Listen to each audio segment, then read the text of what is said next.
and there's dogs everywhere. It's like our house. It's crazy. Come here. Oh yeah, that's right. You guys have 5 dogs. Yeah. Get up here more. Yeah. Well, often like the people just show up at the right time when the portal opens, so to speak. But yeah, I don't know. It's interesting. Like me coming into yoga, it's like I have a lot of like female friends and acquaintances now, and it's like a test of my honor, and it's a interesting scenario to be in, being in the yoga industry as a man, jumping in as like middle age, kind of starting off as a 45-year-old man in yoga is an interesting start point. But Right, like coming from a corporate background. yeah, and yeah, I'm happily married for 26 years, and love my wife and my family. This little guy's so grumpy and funny.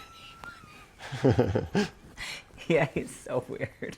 And He won't bite though. He won't. He just does this. Aries. It's okay. yeah, I think showing up is like, I guess, being honest and being comfortable enough to be yourself. And Oh, what the hell? She's never growled. That's weird. Huh? yeah, we got the one Chihuahua that tries to drive everyone around the house, constantly barking at everyone, and Right. she'll go up and bite the shepherds like right in the face, and they won't do anything to her. Yeah, it's funny. They all have their own personalities. Oh A my little bully God. pushing them around. Yeah, that's funny. Well, he really wants to sit with you for some reason. Yeah, You know, he's just funny, and she's not really happy about it. But anyways, yeah. So getting back to just being a man. Well, being a man in a women's, it's predominantly women. Number one. yeah. And going from corporate to something that you would maybe some people would classify as spiritual or whatever. I don't know. Well, yeah, yoga is definitely spiritual for me. It's, I guess, just interesting how it all came to be. But yeah, I guess the week that I started teaching, I left the corporate world and went from having 800 employees to teaching yoga part-time, subbing only, and it was probably could be only defined as like the biggest like weight off my shoulders, and there was a misalignment in what I was doing. And yeah, I guess really any corporation, I guess, kind of takes a piece of you and expects you to maybe step out of who you are to be closer to whatever their values are and their models are, and it became a misalignment. And yeah, I spent 25 years and worked my way up. Started on the floor in retail and was a store manager. And yeah, I guess, well, Sport Check is the company. My NDA is over, so I can throw that out. But it just hit a point where, as example, a real example, it was, a multi-million-dollar footwear business in southern Alberta, and I no longer believe in shoes, and wearing barefoot shoes every day, and it just didn't feel right or authentic, kind of being in the center of a business where I didn't necessarily believe in the product. And while I was in it, but then I kind of started waking up, and I think it was the yoga that kind of maybe held me up against the coals to wake me up. My practice was pretty consistent, and yeah, a lot of self-work and self-discovery through all of it. But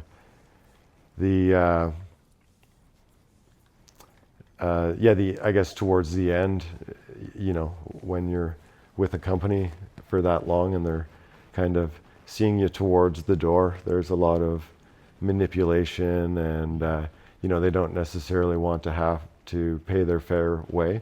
But the way it ended was, I think, amicable.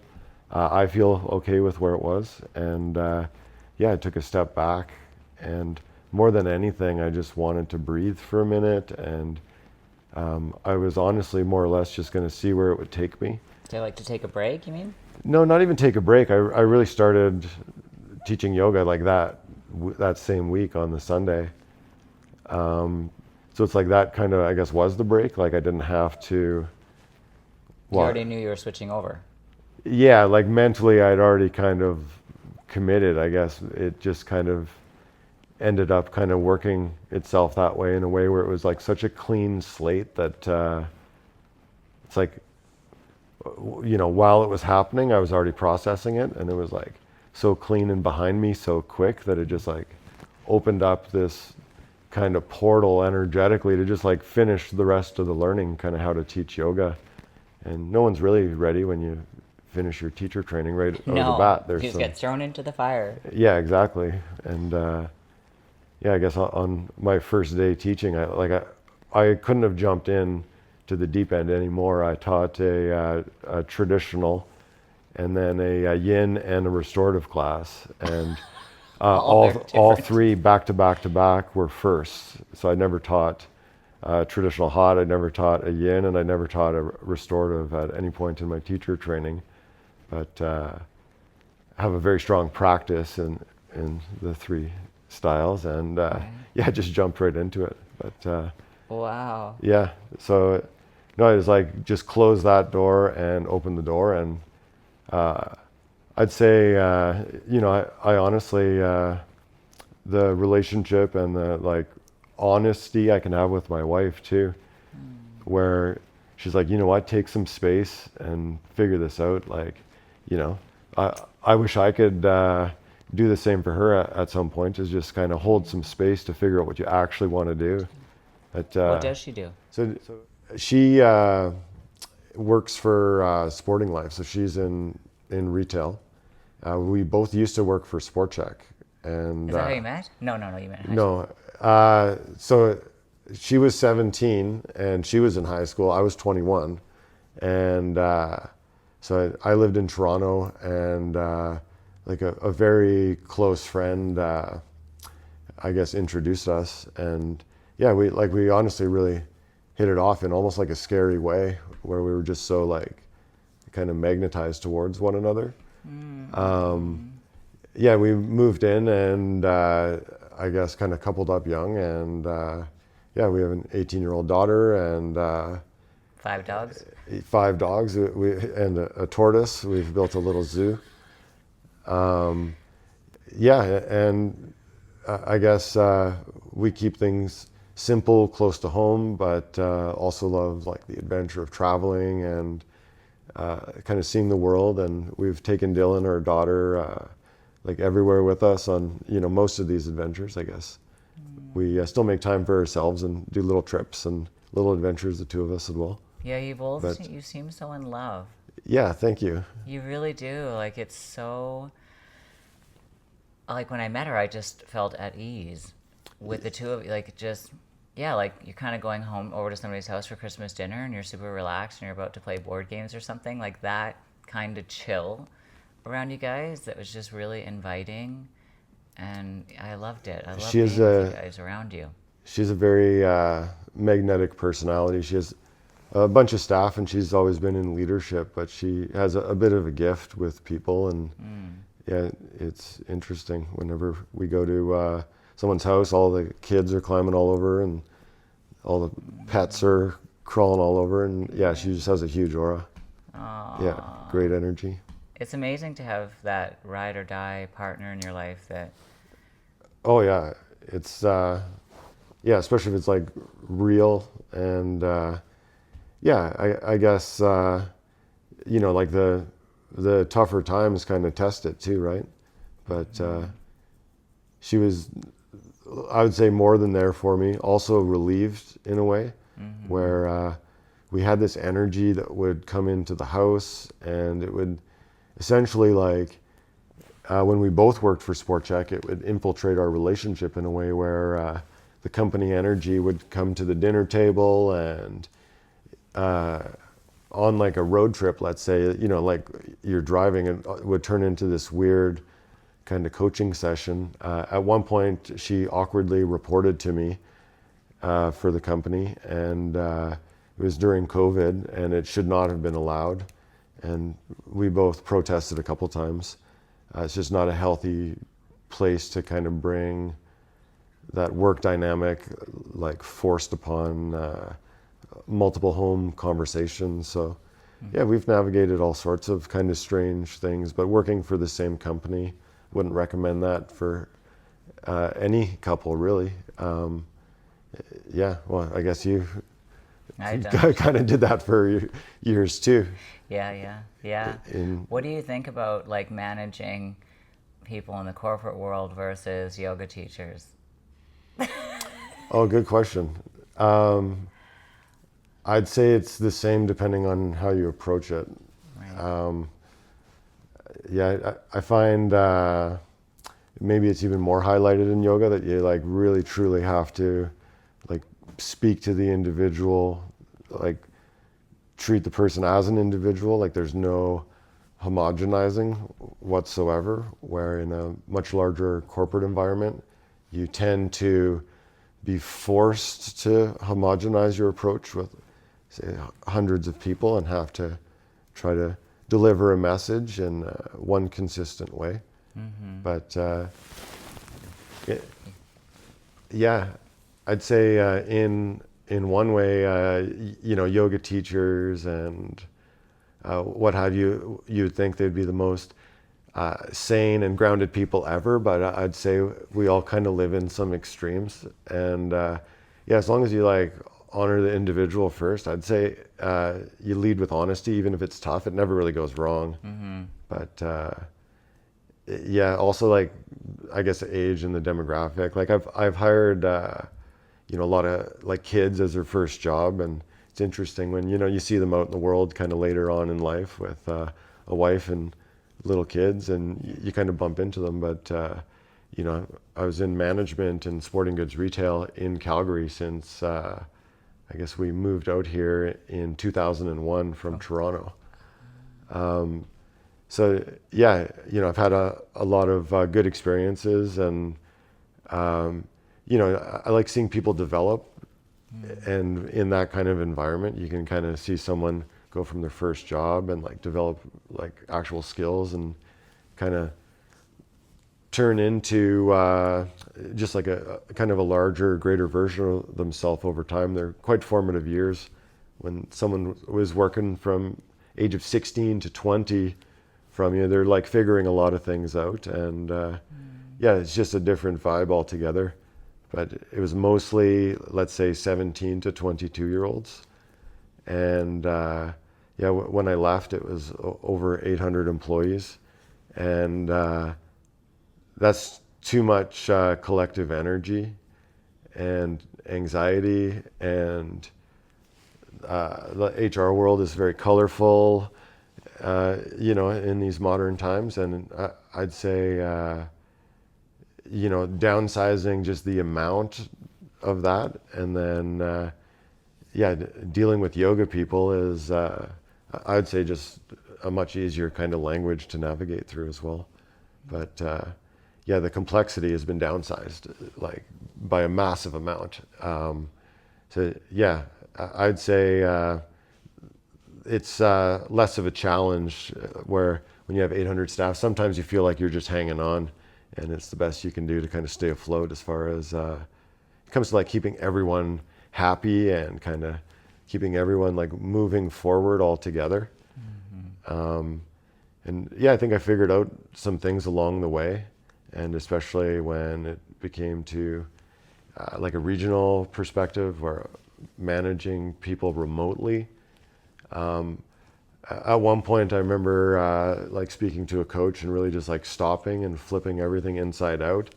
It's like if I need to kind of launch something, they have to own it, and if they need to own it, they need to be part of like say 40% of the design, like that last little bit of implementation. So I would often like hand things over to the group well before I should have, and watch the mistakes happen and the learning moments happen, and be prepared to kind of pick up some of the pieces. But those kind of little almost social experiments would work out with like a team of people now working towards a goal, versus one or two people taking the fastest possible route to get there, and then everyone left in the dust, not really knowing what their role is or what they need to do. So yeah, kind of the inside out approach. And I've often taken chances and, given someone who maybe has some potential in some other areas that you can see.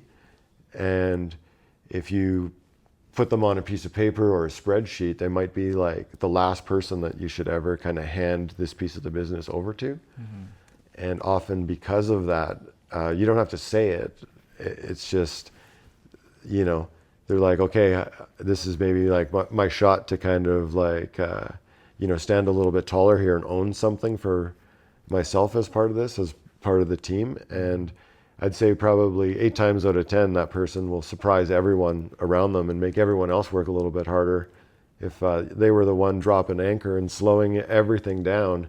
And now they're the ones that are running out in front. It can shift the whole dynamic of, even a group of like 30, 40 people all working together each week, right? Who got you into the, like, how did you get into the managerial role? Honestly, it happened in a very strange way. So I guess I'd moved to Toronto. I was in my 20s. I didn't want to work. I was having the summer of Adam. I was... The Summer of Adam. Yeah, the title, it's Summer of Adam. Yeah. That's awesome. I was going to punk rock bars and listening to music, skateboarding, and I got the job by accident, if you can believe it. So, this is back in the 90s. So, I didn't even have like a paper resume printed. I had my skateboard under my arm. I was soaked in sweat. And I cut through the Toronto Eaton Centre and physically ran in shoulder to shoulder with the district manager of SportCheck at the time. And I broke my personal rule of not talking to strangers. And I had this awkward conversation with this redheaded man in a golf shirt. And he said, okay, show up Monday at noon, talk to Will. And you have an interview. And I'm like, for what? And so this was on a Friday. And I went through the weekend. And even when I woke up Monday, I wasn't even convinced I was going to go. I'm like, well, I am going to have to get a job at some point. So I went down there and I talked to Will. And he literally shakes my hand. He's like, how do you know Craig? He told me I had to hire you. Whoa. And so it was really like strange and organic how it happened. And then I got multiple like little promotions, even within the first few weeks. And then they hired me as a department manager in 6 months to run like the sporting goods in the Eaton Centre store. And then in a year, I guess they had offered me a store, which I'd turned down. I honestly thought that I would like fail and like, just end up, I enjoyed where it was going, but if I took one step too big, I honestly saw that I would probably either kill myself working too hard just to like stay afloat or, fail completely and then just back to the drawing board. Did you have somebody with you though, like kind of educating you on how to go about doing what you were doing? No, I just found mentors along the way. It was interesting, and I'm analytical on a number of things, and working with people came quite naturally. And I guess a lot of my job early on was like training, and I'd go in and work with the team and kind of teach them how to do their jobs, and then. But how did you know how to do that? Just through mentoring and like. Honestly, I just had some good mentors along the way. And it sounds so fated, like that you literally physically ran into this guy and he just said to that guy, like, you have to hire this guy. It was fate. It was destiny or whatever you want to call it. Oh, yeah. There's all sorts of weird synchronicities and things like that all through my life. Even so like my good friend Quinn, when I met him, it was all these weird synchronicities. We were listening to the same CD. We were wearing the same coat. We worked at the same place, and he ended up introducing me to my wife. I'm still close friends with him today. And his girlfriend at the time was my wife's best friend. And he ended up working for SportCheck, and he still works for them. I guess Nicole moved to Toronto, and she ended up getting another job. That's his wife? No, that's my wife, Nicole. Oh, sorry. Actually, Leslie, his wife, they moved in with us. That was like our only kind of roommate scenario that we ever had, and that didn't last too long. We didn't do the roommate thing too long, but yeah, they ended up like moving across the street or something. And yeah, we've always remained close, but they live in Ontario, so we don't get to catch up with them too often. Yeah, I guess Nicole like jumped on board with Sport Chek and just started like, it was like commission. She was selling like clothing, which doesn't seem too lucrative, but like she was making so much money. She's just such a personable human, and people are kind of drawn to her, and she had the knack for sales, and it was just no problem to make like a very decent living doing that. I didn't know you could make commission at Sport Chek. You know what? It was when we started. The company literally evolved and grew so much. It was just expanding coast to coast kind of when I got on board with them. And then, so they like moved me and offered me a position out west. I kind of put my hand up though. I'm like, I don't want to be in Toronto. I didn't see my future being there. And I took some trips out west and fell in love with the mountains. And at the time I was big into downhill mountain biking. And there's no mountains in Ontario to speak of for the sport. So also grew up skiing and snowboarding, and mountain sports were like... You kind of look like a mountain man. Yeah, Did you get the beard before yoga or after? No, the man bun and the beard were all before yoga. They were, okay. Yeah, the beard was more of like a give up process. My facial hair came in strong. Yeah, when I was young, I guess went to work with my stepbrother, like way up north in northern Ontario. It was like a hunting operation, and we were guiding bear hunters, and it's like I left a boy and I came back a man. Like the facial hair was like unstoppable all of a sudden. But yeah, my daughter's never seen me without a beard. I cut it really short once, and I think she cried. Yeah, I guess the beard's here to stay. Oh, I love it. No, it definitely is you. Yeah. Definitely. I had a student yesterday morning chirping me to get a clean cut haircut and go clean shaven. No, some people just suit the beard. Yeah, and the male bun or man bun, whatever. Yeah, well, I had a shaved head for years and years and years and years, and it's like I had to let my hair kind of go. Yeah. I'm growing my hair out at the moment. My hair is like brutal right now. Is that why you have the hat on? Oh yeah, hats on. I've been living in a hat and a headband since October. So where are you of trying last to year. go with growing it out? You mean just like to match your beard, so it's like this? No, so just like the real honest, like the honest, candid story. Nicole and I took a little holiday in Bahamas, and I don't watch TV or really like digest any form of entertainment. My brain no longer requires it. Yeah. But we ended up watching this Vikings of Valhalla show, and by the end of the show, she's like, "You should grow out your hair."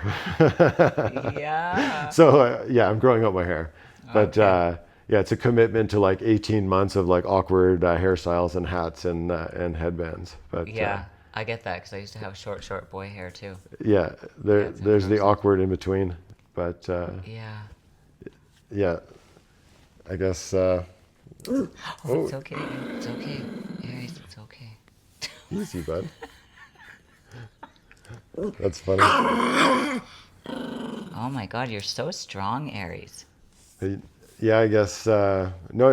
Like I honestly look back at working with Sport Chek too. I have like zero regrets. Like they treated me good, and it was interesting. I think it's probably more the standpoint of like all corporate retail has gone in a way where it's so tight from a business cost, like the operating cost standpoint, where every year you're reporting your earnings back to board of directors, and just by nature, when there's shareholders involved, they want a little more, and a little more and a little more. So my lens, if I like zoom out and look at the 25-year career,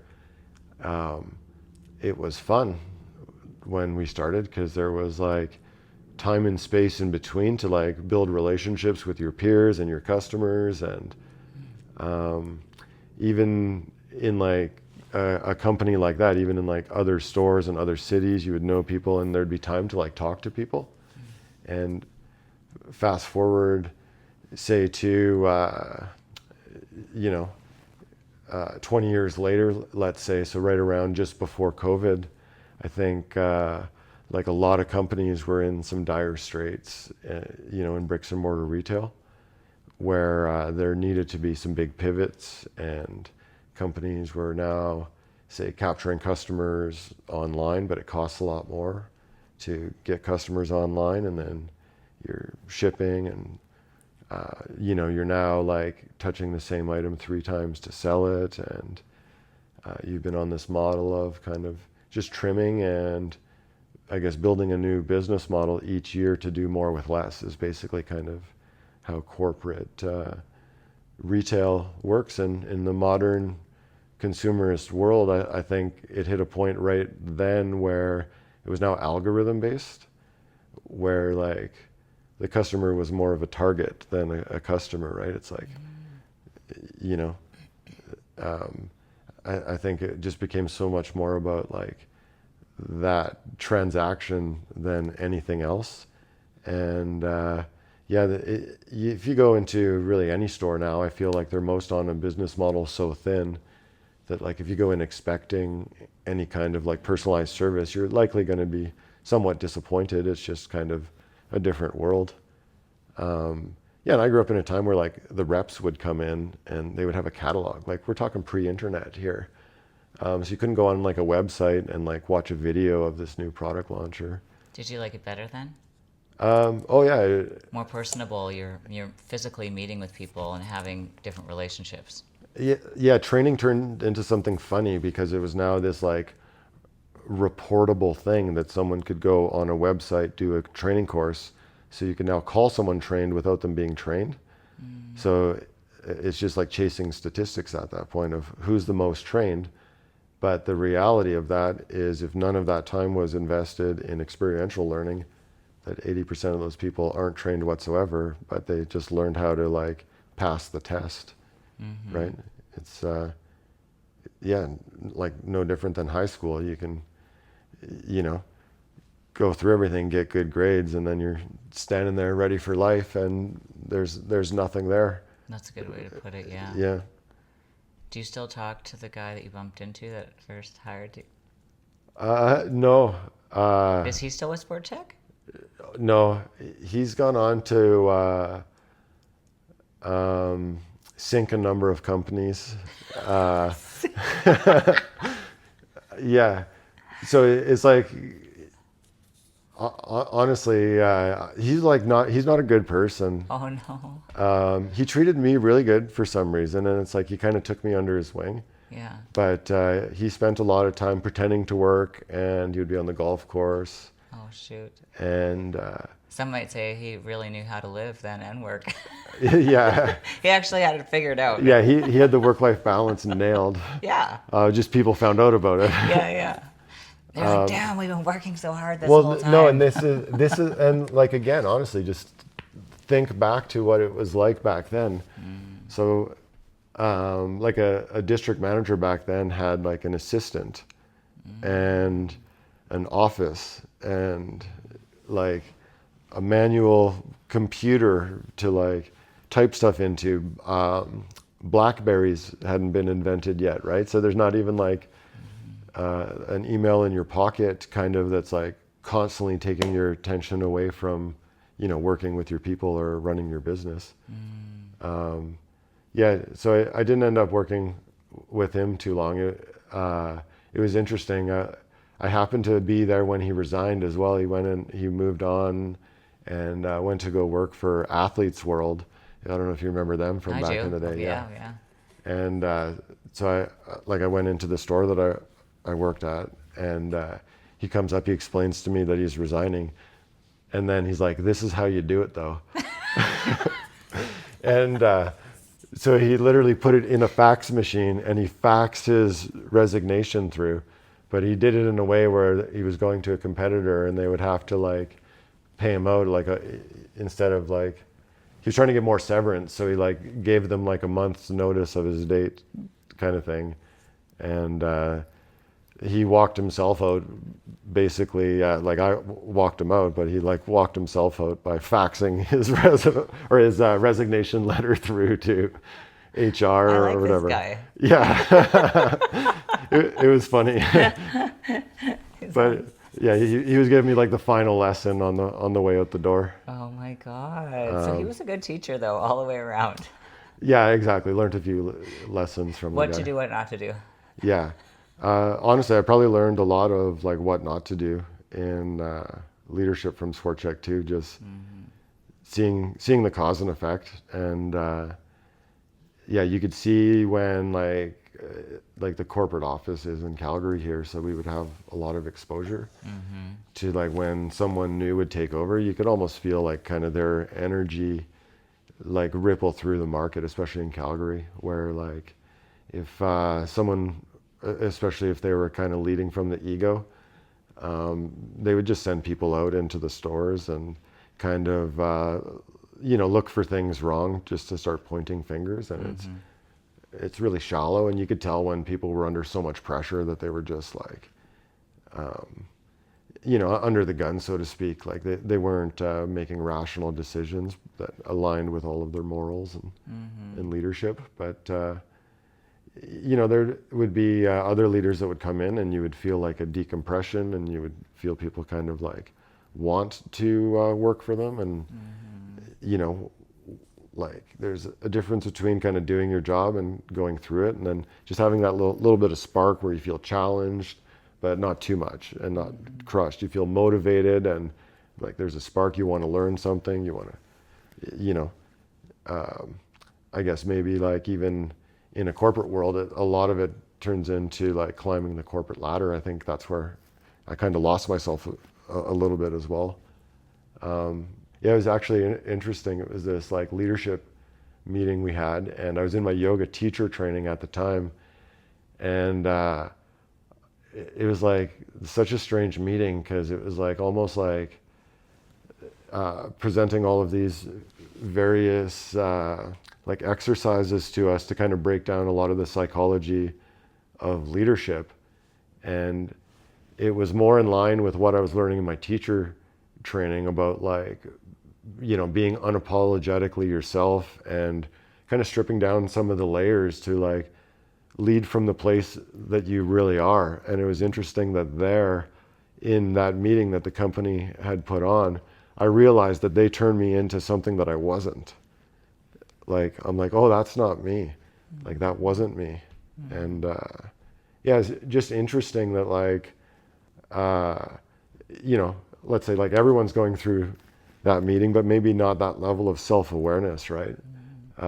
In my teacher training, I was like 500 days into a daily practice, like zero pause. And it was like the clarity I think that I gained from that like really devoted practice, especially early on, that I craved. So I was like right in the middle of that like self-exploration, and I land at this work event that basically highlights the fact that like I'm not myself, and that my boss had maybe put some of his morals and expectations like on me, but also like through me as like the conduit for it, which is like not where I wanted to be in that moment. So I'd say that's probably where things, really started to dissolve, when I no longer kind of had that attachment, and I led my team in a way that realistically, when I left, probably didn't serve them. But I always wanted to teach people to be like, individualized leaders, and I taught them to like, I guess kind of like lead from their heart for the right reasons. And you hear like, oh, the way you would want to be treated type of thing, but that's like honestly really true. It's not a concept to like scoff at. It's, if you're constantly yelling and It's a beautiful code to live by. Yeah, and raising your voice, or even worse in cases like manipulating or like talking down to people, or whatever the case is. And even if that's not you, and it's kind of from the pressure of the organization that you work for, and it's coming through you, it still sits with you energetically, right? And yeah, I taught them all to be independent leaders, and they needed to own things within their four walls that I couldn't possibly own. And if I did own it, I would have so much crippling stress that I, couldn't really even effectively do my job and have a life, right? So, yeah, just interesting how things kind of evolve.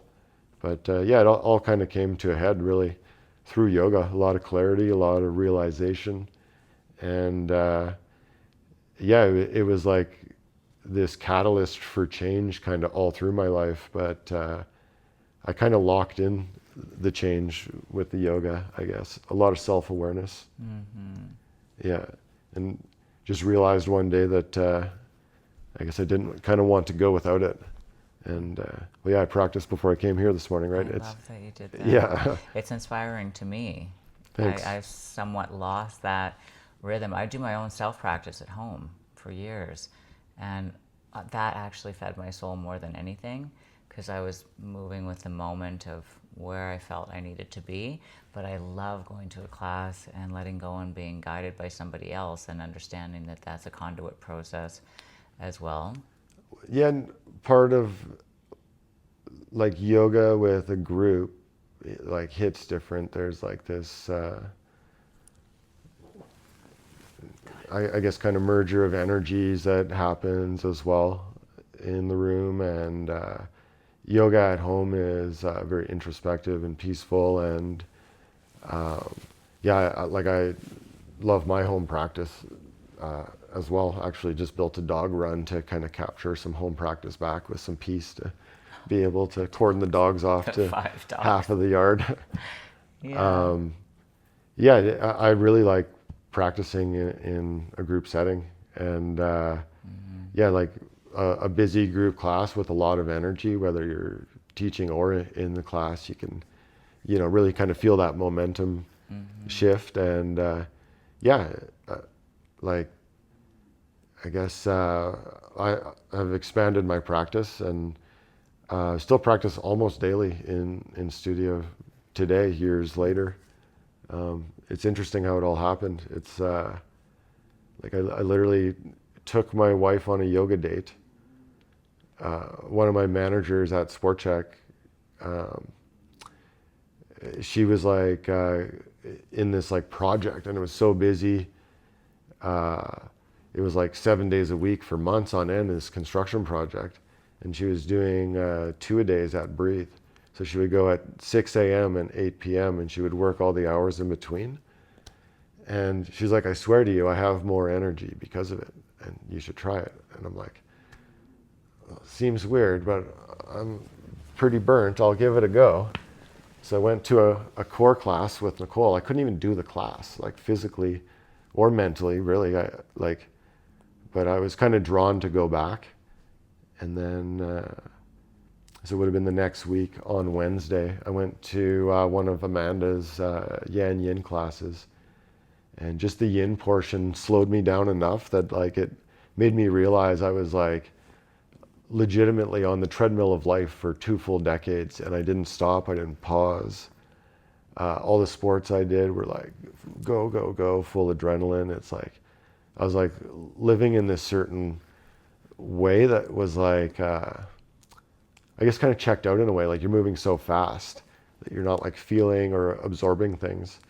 So it was like the pause of the yin energy and the yin practice that stopped me in my tracks, to the point where I walked in the door and Nicole said, like, what the hell happened in there? It was like a shift, second practice. And I'm like, I don't even know. She's like, I don't even want to know, but she's like, go again next week. It's all good. So I started practicing right away, probably like 3-4 days a week. And then I've been practicing since December 27th, 2021, daily. And most of those at Breathe. I guess started practicing Kundalini January this year. And yeah, I've developed a home practice, mostly restorative. But I also like to play around and just kind of, it's more for sequencing, I guess, just like connecting my body and my mind and just feeling it through and kind of locking it in and just teaching from a different place. I don't like teaching from like a piece of paper or something like memory or like committed to memory where like you, Scripted. yeah, exactly. It feels too scripted. So it's more kind of burning some patterns into the body. And then, yeah, depending on the class too, I like to move with the students and kind of feel it. And even in some classes where I might not move as much, I still like to do some sun salutations or something with the students just to feel. And I try to like either ramp it up or scale it back or meet them where they're at a little bit. And I find it's a better way to do it instead of going in with this like utmost rigidity. But yeah, the in-person practice, I think students kind of catch that too, right? Like when you practice in a studio setting versus at home, it's like a complete different set and setting. And I think it's interesting to like, you know, just navigate or even realize the different energies people have and even the energy that like you bring into your practice and your own mat can impact your neighbors, you know, your mat neighbors as much as yourself, right? Yeah, it's been like years now, and I still haven't lost the motivation to, I guess, just continue to kind of search for that connection, that strength. I've honestly transformed my health using yoga as like, I guess, the tool to, it's like the window in, I guess. Physical health, like I've been almost 300 pounds at one point in my life. I don't know if you knew that. No. Yeah, I lived like a huge portion of my life in some type of metabolic dysfunction. But yeah, I took it so far, and then it's like I was just kind of standing there like, what do I do now, right? And like, how do I get to that point where like I have energy, I'm thriving, and it's like I thought I cleaned my diet up before yoga, but then that wasn't true. I just like took most of the bad things out, and you know, I just have so much motivation to I think kind of go after that feeling of like vitality and like health, that like that's what keeps me driven to keep showing up. Yeah, it's like I didn't even know how to breathe properly or like, you know, hold any of the poses. It was this just kind of like exploratory process of like figuring things out. Certain things would click here and then something else would click. Did you Way lose the down the line. weight when you got into yoga or before? Yeah, so I was actually, I lost it well before. So I was at my biggest, actually when I got married. Nicole carries this picture of her, of like when I was at my worst, so to speak. Like, I guess I wasn't like roly-poly 300. I lifted heavy things and I drank beer and ate pizza, and all of those things combined, like I was really big, but I was still strong and can do things. And I guess I actually had like some type of body dysmorphia. Like I can't even like 100% explain it, but it's like the same thing kicked in when I lost a bunch of weight. Is I had the same body dysmorphia, but it like regulated back up instead of back down. So I think your mind plays a lot of tricks on you, and you often don't say very nice things to yourself in the mirror when your mind is playing tricks on you as well, because it's like from this inauthentic place that's not even real. So yeah, I lost a whole bunch of weight like in my 20s, and I did it in a way that was unsustainable. Like counted every calorie, and you know, eventually it just wasn't going to work and it wasn't sustainable. So I put most of the weight back on, but not all of it. And at one point, I wanted to be a police officer, and I was training like really hard to kind of follow that dream, to be able to pass the physical and kind of go through the whole process. Super grateful that never went through. Now I can't see that even being a 1% kind of soul-aligned career for me. So yeah, everything kind of happens for a reason there. But yeah, I guess I started training really hard in the gym at that point, and I developed Motivated from trying to be a cop? yeah, and I Okay. developed some good habits around that. And then I had an injury downhill mountain biking that I guess, well, my daughter was a newborn, so it would have been about 18 years ago.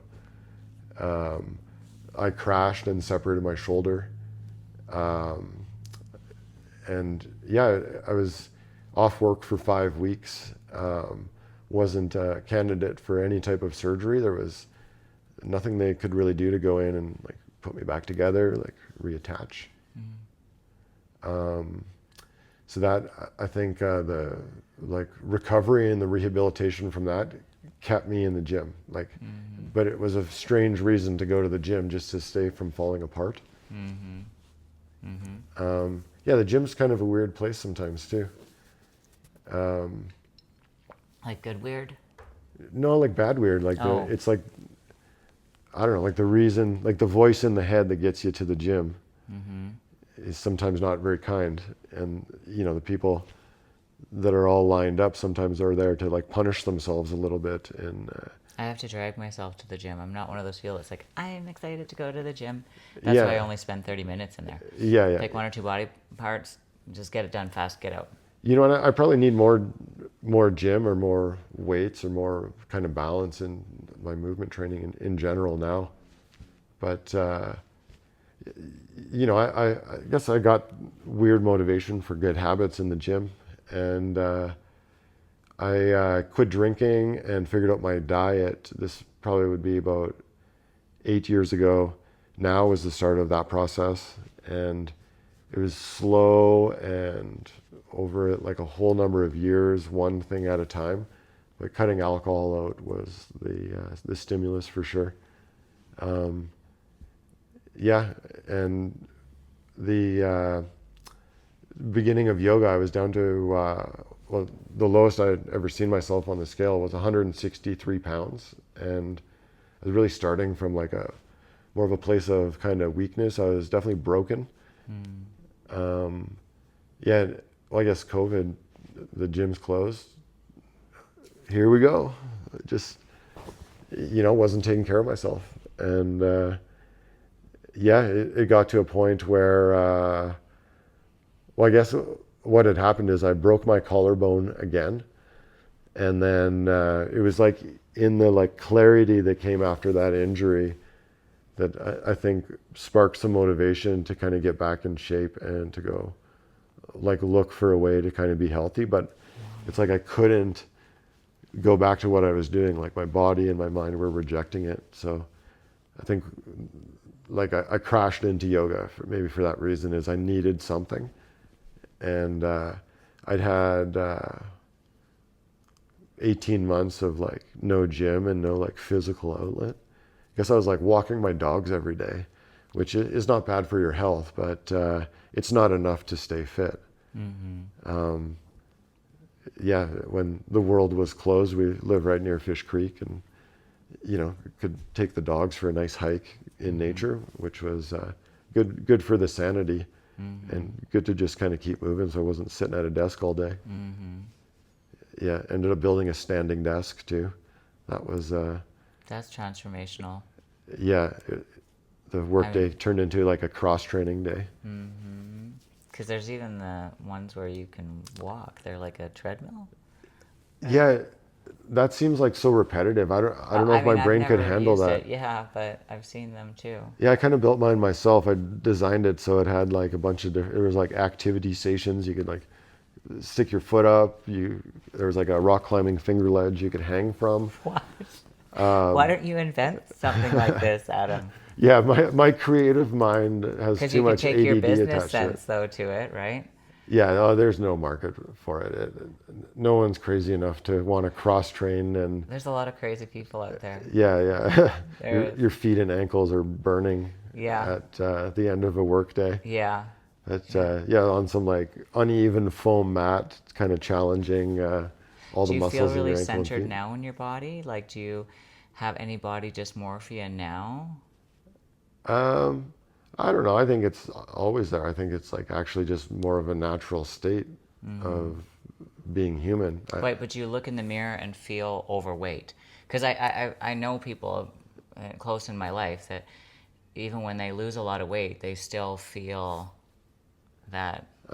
Yeah, I guess sometimes well, strangely enough, practicing yoga in front of a mirror is like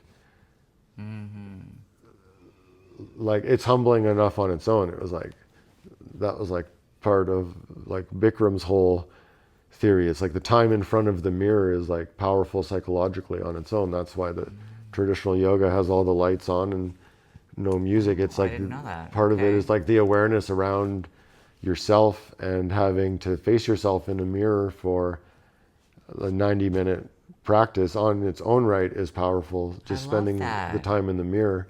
Wow, I really like that. Yeah, it's a different way of like looking at what the mirror is there for as Well, well. I always am about the mirror and using the mirror. It's an extension of ourselves, anyways, and it helps us to better know ourselves because so many people can think that they're doing one thing, and then when they look in the mirror, they're like, what the fuck? That's not at all what I thought my body was, the position it was in. Oh, So yeah. it really helps you come to know yourself in a way. It's combining the fantasy island and the actual physical realm and bringing the two together. Yeah, and like there's this other process that seems to naturally happen with yoga where the voice in your head kind of starts to clean up a little bit too, right?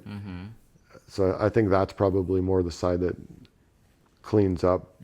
So instead of like the perception changing, it's like more reality setting in, but in a way where like the I guess the tone and how you talk to yourself changes, the words you use change, and things just maybe start building momentum on that front, which can I guess kind of change your reality, just smoothing things out in front of you in real time if you're talking nicer to yourself, and it's from that I guess that place of like high self-awareness of coming out of a yoga practice. That's a good place to kind of build good habits, yeah, and that's where the practice progresses and people get stronger too. It's the mental strength that pushes you stronger, but it doesn't come from beating yourself up more. It comes from being kinder to yourself. It's way harder to be nice to yourself. It really is.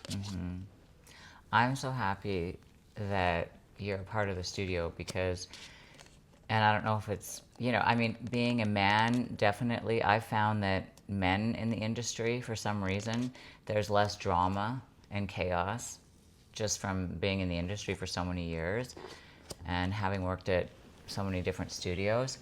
But when I met you, it was like right when I met you, I just felt calm. I felt you can be in somebody's presence and it is what you're projecting all of the time, and yet there's also that essence of what's being emitted from that person that can help influence your energy too. So I just felt calm with you, and anytime there has been moments of drama at the studio and we've talked, it's like immediate. Like I don't have to talk to you for 5 or 10 minutes to come out of that bubble. It's like almost immediate that I feel anchored, and then everything falls into perspective. And Yeah, that's like part of the yoga too. There's like it's like but I think a lot of it, honestly, has to do with you. no, as a but it's person like too. it's just like the energy of the But what I'm situation and saying, not 'cause I'm getting complimenting you, charged. And I'll take is the that compliment. like Thank you. that guy bumping into you, shoulder to shoulder, Yeah, and knowing he had to hire you, he didn't know you from Adam, but I mean, he just knew that you were the right person for the job. yeah, And you know, that's how I feel with you at the studio. Like this, just like, wow, it's you're a really nice anchor. Like you just feel like you're going to be taken care of. Like you're going to hear me, whereas somebody else might not hear me. I just feel like, yeah, grounded with you. Yeah, and it's just the like, I try not to like fan the flames on any one scenario, right? It's that just that like coherence of the energy, right? It's like this isn't, we don't have to take it anywhere. Let's just deal with the facts and move on. No one wants to really live in like that cycle of drama, and No, it's no. it, you know, it's like the little dirty tricks of the ego when someone's on the other end of, you know, any weird little conversation I might have to have with someone. I honestly know that they're tapping into that part of their brain that it's like when you make a mistake on an email and you're like, I'm getting fired. That's it. It's like the irrational part of the mind that the ego brings front and center in those weird moments of like internalized pressure. That like I feel for people in that state. It's not a position of strength at all to have like your mind spiraling in those kind of patterns. Yeah, I honestly like I look at it as like a second home as well, and like I have a lot of, I guess, respect for just like the energy in the buildings as well, right? And yeah, just do my best to preserve and maintain that as best I can. But yeah, drama's an unfortunate thing, and it's everywhere. Like we just can't pretend it's like never going to show up, and it's just always going to be someone else's problem. It's just always there. It's whether or not you decide to kind of shine the light on it to make it go away. And I think that's one thing I learned over the years is it's just that, you know, the big spotlight or exposing the sunlight or the daylight to the issue. It's like that's often all that needs to happen is we just got to get it all on the table, shine a bright light on it, and then all the drama side of it just seems to like burn off. It's like gone immediately in those moments. But yeah, yoga studio just seems like no place for that, you know? And maybe it's because you really do believe that the energy does feel so calm around you and so good. And anyways. Yeah. And I strangely love teaching restorative yoga for that reason. I honestly get to tap into like a very deep part of that, like calm energy. And like I often use the analogy of like it's like swimming across the Bow River. Like life has this like kind of current or this momentum to it, right? You step out of your front door in the morning and you're pulled away, and like you come back at the end of the night, you're like, whew, I made it. And you know, the less days you have that it's just this full cycle where like you're just surviving. You leave the door and you come back to the door, and you don't have those like little moments to like stop and I guess appreciate or enjoy something at any point throughout the day. Like I lived years like that, like years and years and years like that. And yeah, I see people that show up to restorative and are kind of like tapping into that, and they're doing something for themselves as far as like a reset, often related to health, either mental or physical health. And I can definitely relate. Yeah, as far as just like figuring out a way to like bring a healing energy and like I guess believe it. So it's not just a bunch of like words. It's like yeah, like the purpose of your time is to kind of not just like bring your like vibe down and kind of chill out, but it's to I think maybe like reset some systems or like learn how the physical body works, or you know, why does the mind keep going back to like this particular pattern and loop, and is that serving me? And it, again, especially if you're practicing consistently, I think a lot of clarity comes in different moments where, you know, it's almost like the physical body or the mental body will like start rejecting things that were once like habits or patterns that were in your daily life, right? But I definitely prefer to be more on the calm side of the spectrum, for sure. But I used to live my life on the adrenaline side. And like, it's interesting. Like, even, I'm not a very social person whatsoever. I strangely find a lot of yoga teachers are antisocial, social beings that are like slightly out of their element, I guess, when they're teaching yoga, but at the same time so in it. It's like this weird balance of energy for most yoga teachers, especially the ones that are like, really connected. And I believe that also turns into probably smaller friend circles, just spending time with people who are authentic and, I guess don't have any kind of ulterior motives. Or I just find a lot of the old things that I used to do, I can't even do anymore. Whether, it's going to a pub and hanging out with friends. It's just sometimes like stepping into like a time machine or whatever, right? Like, I think we're meant to evolve and to move forward. And I think this is where I'm landing, and I'm happy to be here. I don't know, stress is a toxin, and I've led myself to a place where I was like swimming in it multiple times in my life. And I'm in a place now where I don't have to like add a whole bunch of that into my life at all. If I do, I'm kind of choosing to, which is kind of powerful too. But I can also choose to not really invite it in. And even some of the things that would have stressed me out in my old job and old career, and I may have the exact same responsibility now, but it doesn't stress me out whatsoever now. Or even put those inauthentic thoughts of like, oh, they owe me this because I did that. Or it's like, no, just this is my job, and like, I'm just doing my job. And that's all it needs to be. And it allows, I think, some separation on the other side, where when I'm at home with my family, that's my time to be with my family. But then if the job kind of kicks up and I'm wearing multiple hats, it really is that the thing to take away from my family energy, or do I just kind of deal with that quick and then kind of go right back in? Yeah, it's well, it's a spectrum of like I guess energy and like emotions, I guess, to like be so self-aware when like your emotions are kind of energetically getting away from you and kind of starting to drive your decision making, and especially those like quick decisions, right?